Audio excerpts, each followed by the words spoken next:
the computer. Okay, so happy Monday. Welcome to, what is this? Kitzur Shulchan Aruch. My glasses are broken. Yeah, I was supposed to get new ones on Friday, but they didn't call me. So I don't have them. Hopefully tomorrow. They're closed on Mondays. Anyway, let us go. Chol Ha'Moed. What is Chol Ha'Moed? Literally means the weekday of the Moed, the weekday of the holidays. So it has a certain status of being a holiday, yet it has a certain status of being a weekday. There are certain things we can do, certain things we can't do. And even within what we can't do, you could probably sometimes do them.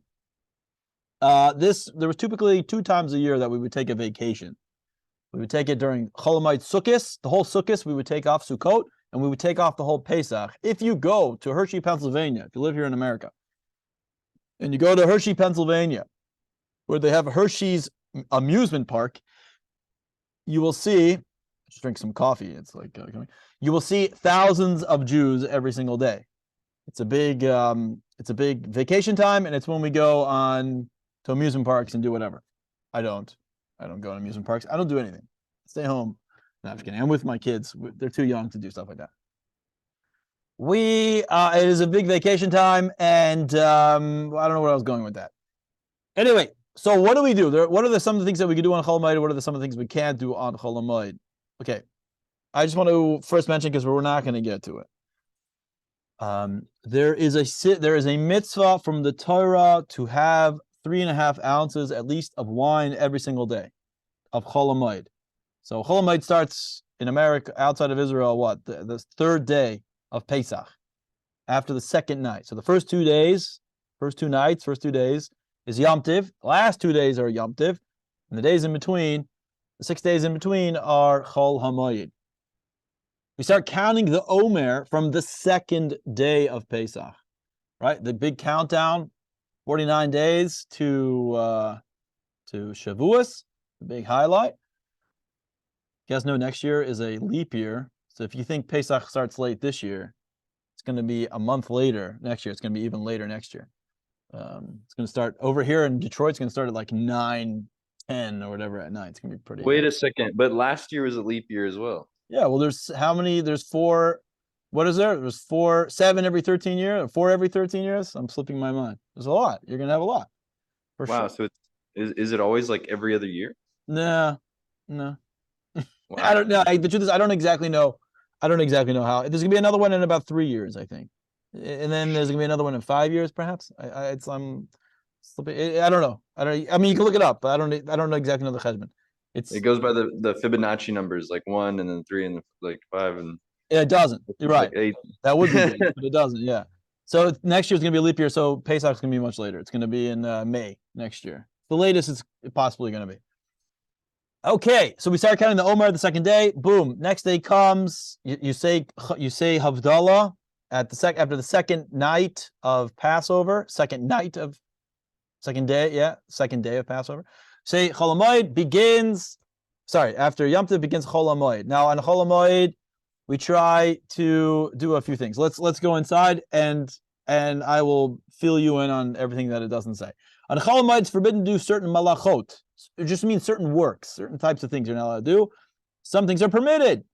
For example, you're allowed to do any necessary preparation of food. You should not do unnecessary cooking of food during Chol Ha'Moed. So if you want to I'm going to have a group of people the day after Chol Ha'Moed, you're not allowed to cook food on Chol Ha'Moed for the day after Yom Tov is over. Any malacha that is done to prevent a loss, you can do that. So people go to business, people go to work on Chol Ha'Moed. There are people that do. How could they do it? Because first of all, there's a chance that maybe they'll get fired or they're whatever. I mean, if your position gets eliminated, that is what it is. But you might get fired, so therefore you do go to work. We dress in Yom Tov clothing. I want to tell you that we do dress in Yom Tov clothing if you can do it. Because it also represents the fact that there's a moed, there's a holiday. We would give certain sacrifices in the temple because it was a 8 day, because of the holiday. There's a mitzvah from the Torah to drink wine every night. I don't think I mentioned it. Why? Because it says "B'samachta b'chagecha" in the Torah. You should be happy in your chagim, in your holidays. And ein simcha ela b'basar v'yayin. And the Torah says there's no joy without wine or meat. Now, there's another passage, another pasuk that talks about you don't actually have to have meat. And just an interesting little fact, it's questionable whether Moses ever ate meat in the 40 years in the desert. And most hold that he didn't eat meat because he felt you couldn't. It's actually coming up in a couple of parshias from now. Actually, it's in Bamidbar. Okay, in about 8 parshias from now, 9 parshias from now. Moses, he felt you couldn't elevate meat. Meat was too difficult to elevate. In other words, it was too difficult to eat meat purely for a mitzvah of doing it for Hashem and not for your own self-indulgence. If you do it for your own self-indulgence, which I'm guilty of, don't think I'm some big tzaddik. I'm not. It doesn't become elevated. It makes it that much more difficult to elevate the object. You got to work on it later. So Moses felt like nobody will ever do it. I can't do it right, so I'm going to stay away from it. A lot of big Hasidim came to America and they didn't eat meat the entire time. Red meat, not red meat, meat from a cow. The complications of slaughtering a cow are much greater than a chicken. Did Moses eat chicken in the desert? I don't think so. But maybe he didn't. I'm sure he didn't take part of the quail either, the slav. It doesn't say, and there was no fish. So whatever, he didn't. He might have even been vegan for all we know. Where am I going with this? Okay, so there's a mitzvah from the Torah to be happy every single day of Yom Tiv, and the only way to be happy, says the Torah, is by having wine. So we have a biblical obligation, and if you have some sort of substance issue, then you don't do it. The Torah commands you not to do it. But if you don't, you should have at least 3.5 ounces of wine every day of Yom Tiv, every single day. I have it at night after my meal. Then I'll drink it at 11 o'clock in the morning, and then my day becomes a little bit more sluggish. Kids are off from school. I can't be, I got to use any edge I can get. I got to be on my game. Could you drink grape juice instead of wine? Yeah, you could. It's always preferable in the Torah to use wine. And the reason is, unless there's some sort of substance issue or there's something in the family that prevents you from, or you're a little bit nervous to, then you don't. And the reason why wine is always preferable, and really grape juice nowadays, is not the grape juice that we had even when the Gemara talks about grape juice, it's not the same grape juice. Grape juice nowadays was invented by Welch, right? I don't know who he is. And it's very, it's not pure grape juice. It doesn't have the ability to become fermented. Something is mixed into it that keeps it very sweet and not makes it infermentable. The reason why grape juice was okay back in the day is because it was in the process of becoming fermented. It was in the process of becoming wine. So we consider it as if it is part of wine, but it still was like a fallback position. You shouldn't go ahead and have grape juice for Kiddush. But nowadays, grape juice is even more problematic because it's really not the proper grape juice. It's not like a proper grape juice. Having said all that, halachic authorities, Jewish law authorities still hold that it's a good second choice. If you don't want to have wine, you can make it on today's grape juice. I'll just put that in there. The reason why I know so much about it is because I just learned about it last week. I have a special class with Rabbi Schneer, and he told us the whole rundown.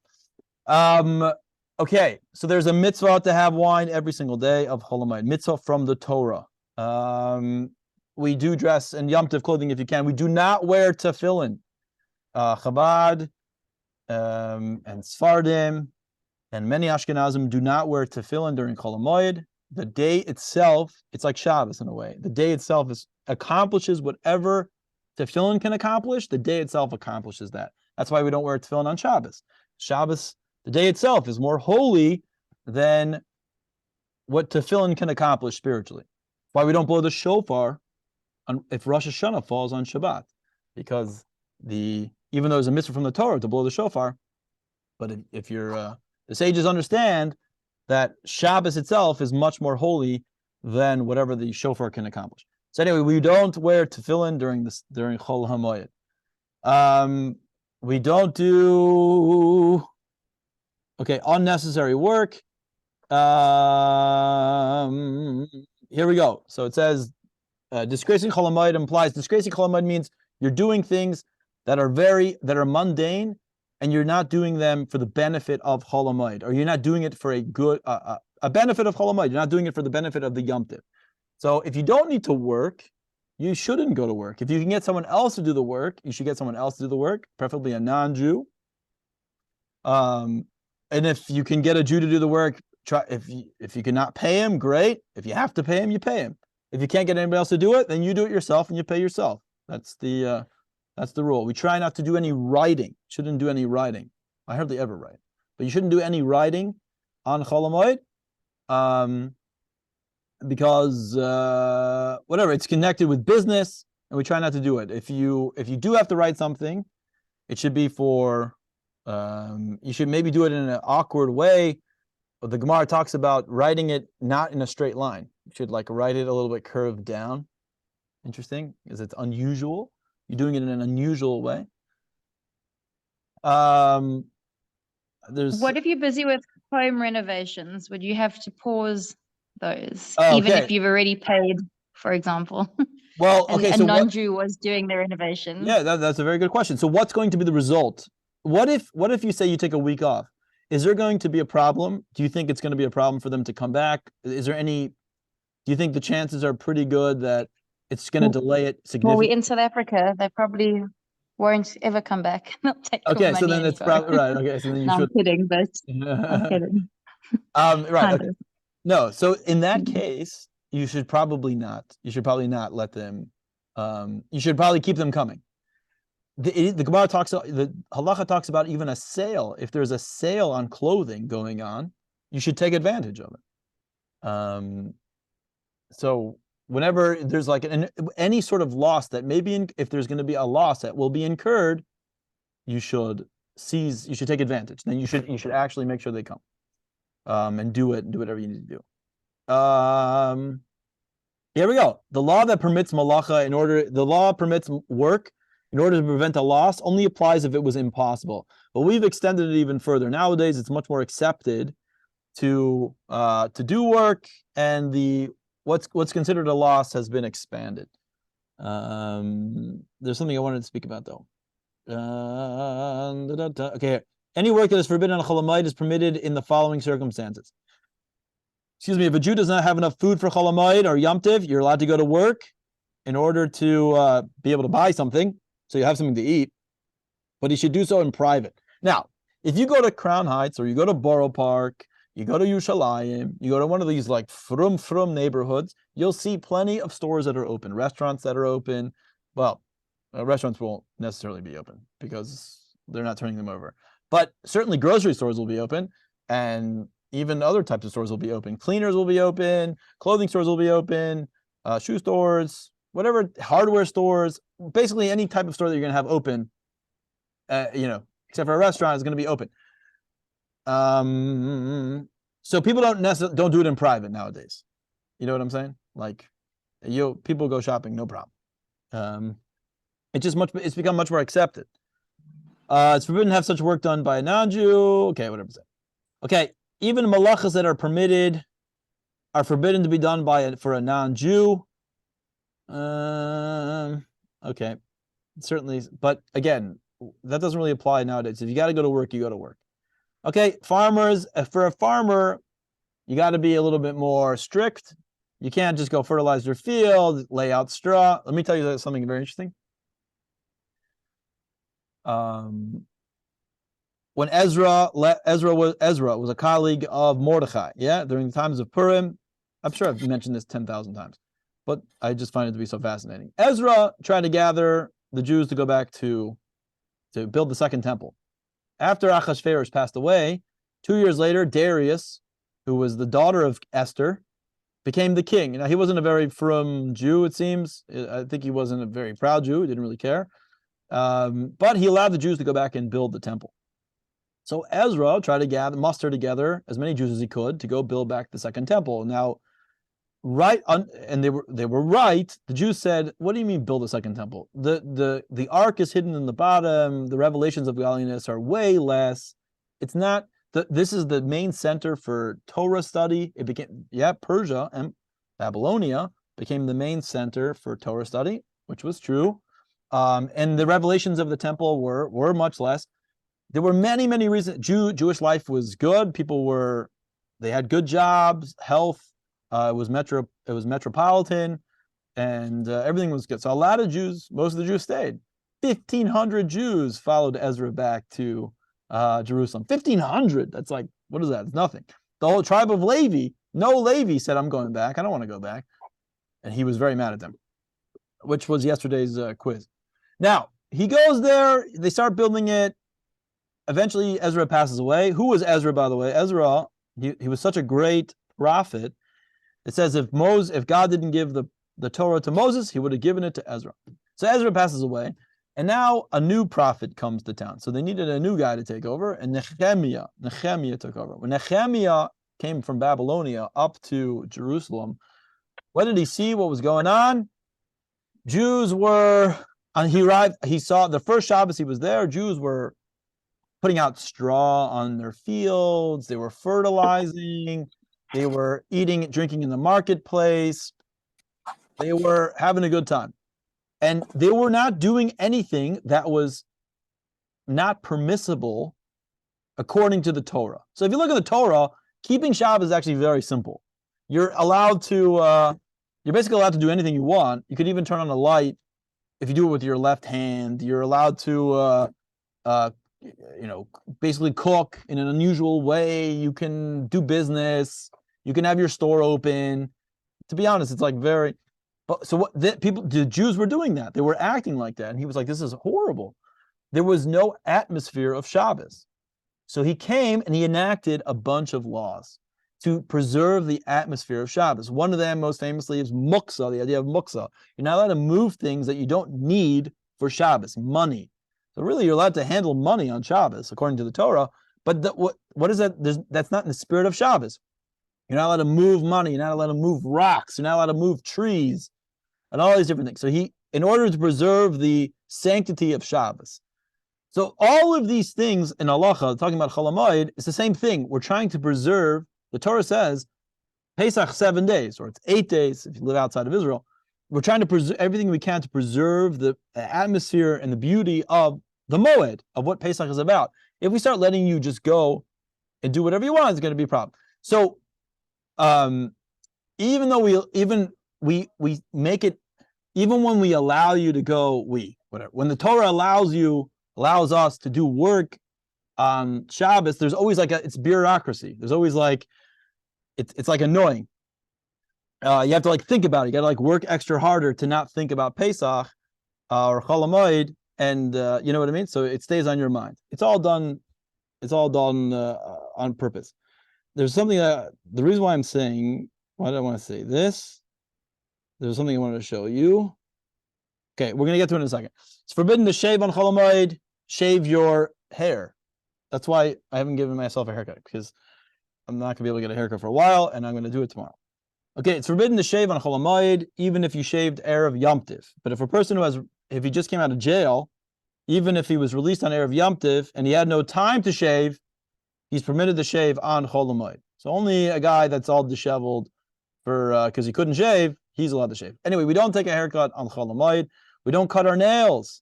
Cutting your nails, you don't cut your nails on Chol Ha'Moed. Yeah, we try not to. Whatever. There's different reasons. Okay, if a woman has to go to the mikvah, then she could. Obviously, we don't do. Question, Rabbi. What about people who actually travel during Pesach, flying some places? Okay, sure. What's the problem? So is it? I mean, it's not for work. It's just vacation style. They're just go from place to place. So, but are they doing it? What? Give me an example. You're right. They're taking off for Yom Tiv. They're taking off for Chol Ha'Moed, right? Right. So technically they're going from one place to another to avoid, for example, cleaning and to avoid getting rid of habits. And there's yeah, for sure. So can you explain that a little bit? more with details? Like, so if you're not dwelling in your place, but you still have chametz in there, so it's okay? Yeah, because you sell. that- If you're not staying in your house, yeah, what they do is they sell their house. They sell all. Ah, They basically sell their entire house to the rabbi. Just, Ah. I just put something interesting. Just wanted to mention. I think I mentioned it last week. In Chabad, we actually don't sell our chametz to a non-Jew. You guys know that? Everybody sells their chametz to the leader of the community, to a rabbi, and he owns it, and then he sells it on behalf of. He sells it to a non-Jew. Now, what you're doing is you're actually selling your house, your entire everything in your house, any chametz in your house, but you basically saying it. I'm selling my entire house to the rabbi. And it's a legit sale for 7 days. It's retroactive, so it automatically stops after 8 days or whatever it is. I'm only selling it for 8 days, and automatically it goes back to being your property. But for those, so, and then they travel, and then yeah, they when can they travel, yeah, so it doesn't belong to them at all. A lot of people do that. A lot. But Very, but very the- few people do that. Very But few. conceptually, if you already sold it, that Yeah. you don't own it, so you still can live in it. No, if you're doing that, you can't go back into your house I see. for So, 7 days. so Rabbi, Yeah, so my son, when he was in yeshiva spot, he Yeah. actually sold his room because he went to the other room. yeah. Was So he didn't that- go back to his room. Was that something no, he didn't. He Yeah. sealed it off. Right. Sealed it off. Exactly. Yeah. It's a cheat way. It's just like a super fast way of not having to clean your house for chametz. Brilliant. Yeah. We host. Isn't All the it, family comes Rabbi, over the house. isn't Huh? only on the 9th day you can actually eat it, like midday the next day you can actually only eat chametz again, or am I going crazy? I'm trying to remember from Okay. this So year. when can you go Something like back to? that. Very good question. So when can you go back to eating chametz in your house? The advantage of selling it depends on who you sell it to. So the advantage of selling it to a rabbi in your own community, is that he should tell you when to wait. Because he has to buy it back from the non-Jew.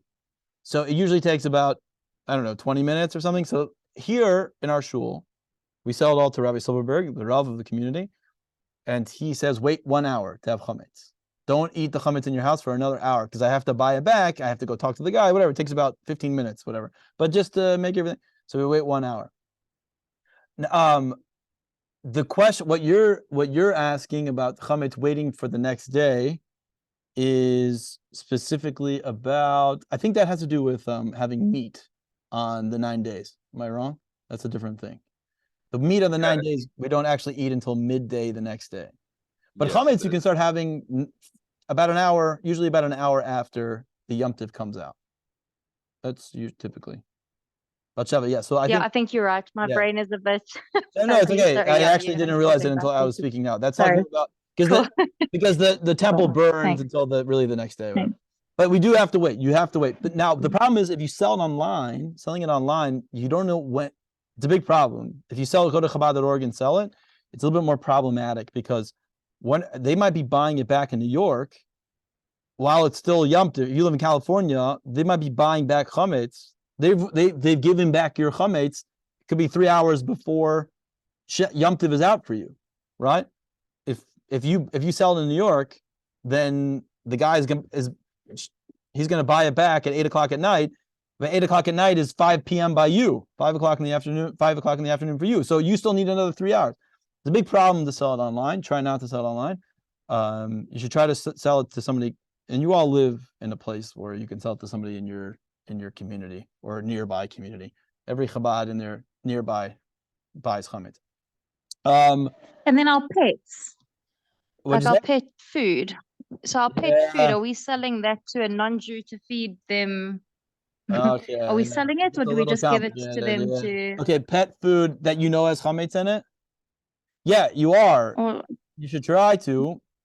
But if your pet needs, I mean, you are selling all your chametz. You're selling all of your chametz, and you assume that the owner would allow you, the new owner of your food would allow you to feed your pet with that food. Yeah, but then you're benefiting from the chametz, though. Are you, or is right? Is he? Well, I believe benefiting. I have to double check, but I'm pretty sure benefiting has to do with actual payment. That's Because the I definition. certainly, Benefit. I would certainly prefer that my dog be fed. Right. You know, But will the so- owner of the chametz agree with that? You know, like, does he care or she care? Whoever bought it. Right. It's a bit of a it's a bit complicated. I mean, people do it clearly, so it's clearly okay. I have to ask the rabbi. I have to ask the rabbi when it comes to pet food. They were talking about it this morning. Pet food. We have some dog owners, but for the most part, it's. I mean, obviously people do it, so you can do it. But is there a better way to go about it? Should you stipulate in the sale? Should you write, I'm using your food to feed my pet? Like that's like part of the stipulation. I don't know. This is something you have to ask. You selling it Can to you a not rub? just sell the dog food to someone else, not to the Beis Din or to your Rov? You sell it to your domestic worker who feeds the dog, for example. Oh, interesting. Yeah. So Oh, she you're owns. right, because you live in South Africa. Everybody has a domestic worker. Yeah. That's that's actually very interesting. Could you sell it to them, and they are the ones that actually feed the dog? Yeah. They care about the dog? They feed our dog. We've got two. We're lucky. Yeah, two live-ins. So they feed the dog every morning and night. Okay. It's So part of. that definitely sounds like a better. I would ask, are you in Cape Town or Johannesburg? Johannesburg. So I would ask Rabbi Weinberg. He's a big Rav over there, isn't he? Yeah, massive. Yeah. Yeah. So I would ask him, Yeah. his brother, whatever. Cool. I would ask Rabbi Weinberg exactly what to do if you feel comfortable asking. If not, I can ask him. Cool. Yeah. No, that's cool. Yeah, Thank and you. then tell me the answer because I want to know the Thanks. answer. Okay. Okay, cool. Anything required to restore health is permitted. So when regards to medications that you're allowed to take medication. So normally on Shabbos you're not allowed to take medication. You guys know that, unless it's a necessity. You're not allowed to take vitamins. You're not allowed to take vitamins on Shabbos because it used to be when they would make medicine they'd have to crush the medicine, and crushing medicine is a problem. It's a malacha. It's one of the 39 malachot on Shabbos. So we don't take medicine unless you really need it. Unless it's really disturbing your Shabbos, you take medicine, or you have to do it for real serious health issues. So the rabbi takes blood pressure medicine. He has to, and he takes it on Shabbos. Anyway, on Chol Ha'Moed, you can take your medicine, no problem, and then you can take your vitamins as well. You're allowed to anything. Again, you're allowed to make a contract if you need to make a contract because it's going to incur a loss. You're allowed to sign a contract to buy something because you'll miss the opportunity. Any missed opportunity you're allowed to take. From a non-Jew though, right? Only from a non-Jew to sign the contract, even like to buy a home or something, the land, a property. I don't think it's only for a non-Jew. No, okay. I think it's a good question. Yeah. I don't think it's only for a non-Jew. I think it's for anybody. I think you're thinking of when you have the opportunity to buy land from a non-Jew in Israel. On You Shabbos. can Oh, on yeah. Shabbos. On Shabbos, yeah, Probably you're that. allowed to do it. Which Right. would also apply to the Yom Tov. So. Right. That's a halachic So, for obligation. example- You should go do it. Interesting. You know. So, for example, Rabbi, if I want to sell, I'm selling my house, but obviously the buyers, since Saturday, they come for closing, so I have to be there. So that's allowed to sell a house? Yeah. Yeah. Yeah, for sure. I mean, if you can ask them to push it off, you can. But if they're not, then you have no obligation to push it off. But you probably don't. I mean, you don't want to take that chance. Yeah, you Right. can on Chol Ha'Moed. Yeah. Okay. That's not. Yeah. Okay. Shabbos too. Oh no! Not in America. You can't do that in America. Oh. You can't make a closing. You can't be there for the closing. No. You can't close on Shabbos in America. That's only for the land of Israel because there's a mitzvah to purchase land in Yeah, Israel. because for example, if I do it, and I know that a lot of home buyers, they bid on Saturday morning, and then based on the acceptance of the offer, if I accept their offer, then obviously I have to do some paperwork. But you accept So the that- offer on Friday or on Saturday night? Well, it usually it's done mostly on Saturday night. Yeah. Saturday day, sorry. Oh, Saturday day. No, you Yeah. can't. Yeah, you can't do that. You can't. You could just say I don't do business transaction. I could do it Saturday night. I could do it at this time, but I can't. Yeah, you Okay. can't be there for that. Yeah. Yeah. You can. Okay. They can write in an offer for you. Mm-hmm. Um. Yeah. Okay. Sorry. Good to know. Okay. Sorry. Okay. Okay, we'll stop here. Should be class tonight and should be class later. Anybody have any questions? We'll continue on. We'll continue doing some more of these halachas. So that's pretty much it. Anyway, pretty much what you got to do. By the way, one last question. So since Pesach night starts Wednesday night on April 5th, and then so it's 6th and 7th, and then it goes right into Shabbos. Yeah. Do we do Erev Tafshilin for Yes. all the food since we can't prepare for Shabbos? Yes, very good. Yes, you have to make an Erev Tafshilin. So you look inside the. Totally forgot about that. Yes, an Erev Tafshilin, you need one cooked food and a matzah. So in this case, it's like a half a matzah. What do? So on Friday, you can start cooking for Friday night and Saturday on Shabbos. So on Friday, you open up the back of your siddur, you go in the table of contents, you look for Erev Tafshilin, the Erev for food. And you take a matzah and a piece of cooked meat that you cooked on that day on Friday, and you're saying, you put it aside and you say, I'm going to eat this on Shabbos. There's a certain line that you say, you make a bracha, it's in the siddur. The siddur tells you exactly what to do, but you take, you do everything on Friday. You can't do Thursday for Shabbos, but you can do Friday for Shabbos. Then you eat that at some point, preferably your meal on Saturday. Yes, you will have to make an Erev Tafshilin if you want to cook, if you want to be able to cook Friday for the next day. Rabbi? Yeah. But you have to cook from an existing flame? Yes. Okay, how does that work without? How does that work without, like, we're in Florida, everything is electric. We can't leave the burner on. I have the outside kitchen, but it's butane, so I can't leave that on. Yeah, we don't do that. Yeah, we're same boat. So we have hot plates. We bought hot plates. Like I do burners, have hot plates. $15, $30. Yeah, we bought a few of them. Yeah, and then you make cholent. Like I have a crock pot. I have a kosher LePesach crock pot, and I make if I want to make soup or whatever, we heat it up in there. But yeah, we always think we're gonna have hot food on Shabbos, then we end up not having any hot food. Yeah, exactly. Do you keep your electric? Is your crock pot electric? Do you keep it all on throughout the Yom Tov? Yep, and I add it. You can add water, so before it evaporates, I just keep adding water. Okay. Yes. I think I tried that, Rabbi. Good that right. You tried that? I tried making cholent, but when I went to sleep at night, I was gagging because we have central air, so it was just the whole smell of cholent was. If you only had the smell of my cholent, you'd be the best dreams of your life. You'd be dreaming all day. Hot plates. I would just go to Amazon. You can get them for like $15. That's the best option. That's what we do. You don't have to toivel it, because also sorry. Yeah, do you have to have like foil paper on top though, on hot plate? Just on the handle. Just on the handle of the electric hot plate. Correct. You don't have to toivel it? No, because you have only toivel something where because you don't cook food on it directly.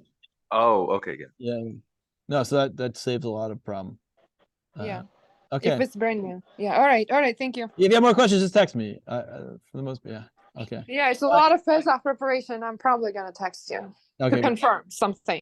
Yeah, good. Because it's like 3-day Yom Tov. Okay, thank you. The only way to learn. Keep asking. Okay, everybody. Okay, it's my first Pesach, Rabbi Elia, as a full-blown Jew. So. Right. Yeah. Welcome to the hell of Pesach. No, Pesach's great. I love Pesach. I actually love Pesach. Okay, everybody. All right. Okay, see you guys. Thank you. Yeah. Bye. Thank you.